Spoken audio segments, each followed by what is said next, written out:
Oma, nga Charlie Smith, Chongpanji, Georgia Strait. It's a weekly newspaper in Vancouver, and I'm happy to be reviewing the weekly events for WOW TV.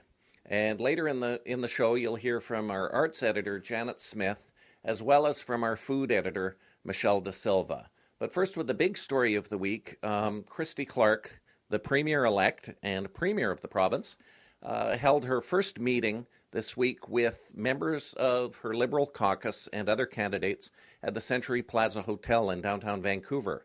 And the Premier talked about how she wanted to restrain spending in her term of office, which will last for 4 years after winning the election on May 14th. And the other thing that Christy Clark discussed was recalling the legislature as soon as this summer. So she's going to have an early legislative session over the summer, and that will pass the budget, because the budget was introduced before the election. That's about $44 billion in provincial spending, but it hasn't been passed through third reading and given royal assent, and she has to do that to authorize the provincial spending. She won quite a surprising victory in the election, and the impact of the election will be felt across the province in a number of areas, mainly because the provincial government in Canada actually has the most power under our Constitution. So the province is responsible for such things as education, healthcare, social services, a lot of land and resources issues. So the Premier is a significant player, particularly in terms of the economic situation. Now, the loser in the election, big loser, was Adrian Dix, who's leader of the NDP, and he held a news conference this week where he said there's going to be a full review. His party entered the election campaign in April 20 points ahead in the polls, but what happened was they ended up with fewer seats in the legislature, 33, than they had prior to the election. So some people are already talking about whether they need a new leader of the NDP. He hasn't stepped down. He's just said there's a full review, and it will include the actions involving himself and the role that he and his campaign team played. He admitted that he didn't make a strong enough case why the BC Liberals needed to be replaced. At the same time, he ran a very positive campaign, and he defended that decision, even though some people have thought that he was sitting there being very positive during the campaign, whereas the Liberals were being very negative and scaring people that electing an NDP government would bring about some negative changes. And that positive approach he took, which was very unusual in BC politics, didn't seem to yield the types of results that he was hoping for. So we'll see what happens with Adrian Dix. In the meantime, some are looking at the possibility even of Mayor Gregor Robertson in Vancouver, although it's a bit early to say. He held an announcement this week where he has this Mayor's Engaged City task force, where he's trying to get more public input into decisions at City Hall. And some of his critics have questioned the sincerity of this initiative, but at the same time, the mayor held a news conference at Collingwood Neighborhood House on Wednesday morning. Now, another story that I did, which I found quite interesting, dealt with the Strata Property Act, and that's the law that governs condominiums. So if you live in a condominium in British Columbia, it comes under a provincial law called the Strata Property Act. And the Strata Property Act requires that the management companies of condominiums be registered and licensed by the Real Estate Council of BC.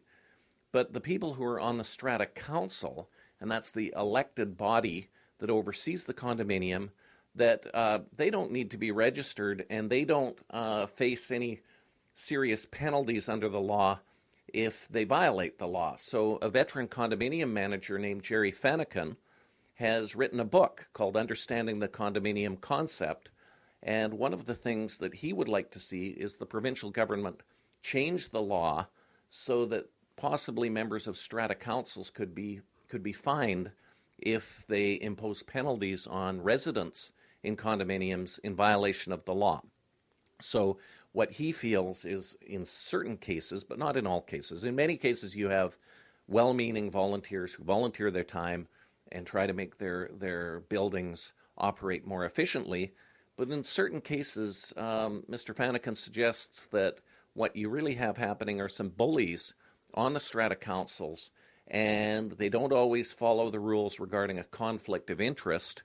Let's say, for example, where their private interest, maybe they want to hire their brother-in-law to do a repair on the building using the residents' funds, that they don't always pay attention to the conflicts of interest and some of these rules, and they don't always disclose the conflicts under the law, and there's no real opportunity for the residents to do anything about that except if they go to court.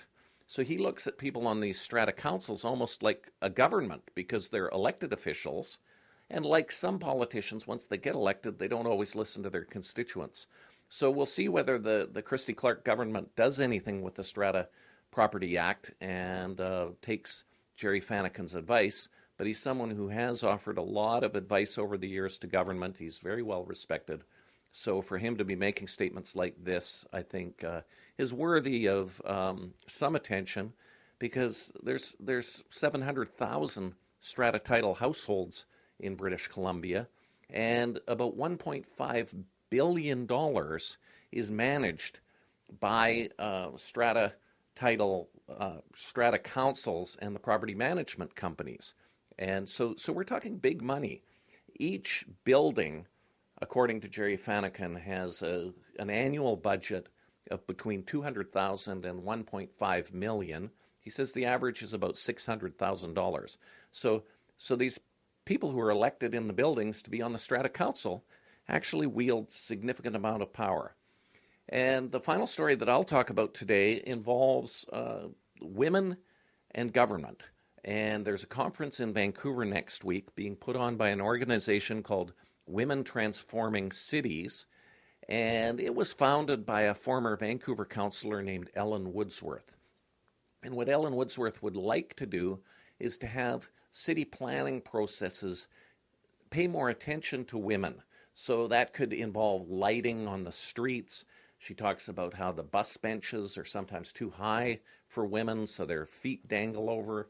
And so in policing areas, that public safety, that the views of women and the policies that affect women, she doesn't feel they get enough attention at the municipal level of government across Canada. And in Vancouver in particular, she's pointing to recreation, where she says women's hockey teams, women's field sports teams, that they don't get access to the fields to the same degree. So she would like to see some changes there. And this conference is taking place the day before the Federation of Canadian Municipalities holds its annual convention in Vancouver. So we're going to have mayors from across Canada, city councillors from across Canada gathering in Vancouver. Only 16% of the mayors in Canada are female, and just under 25% of the councillors are female. So at the municipal level of government, it's still a man's world, and Ellen Woodsworth would like to have more views brought forward involving women.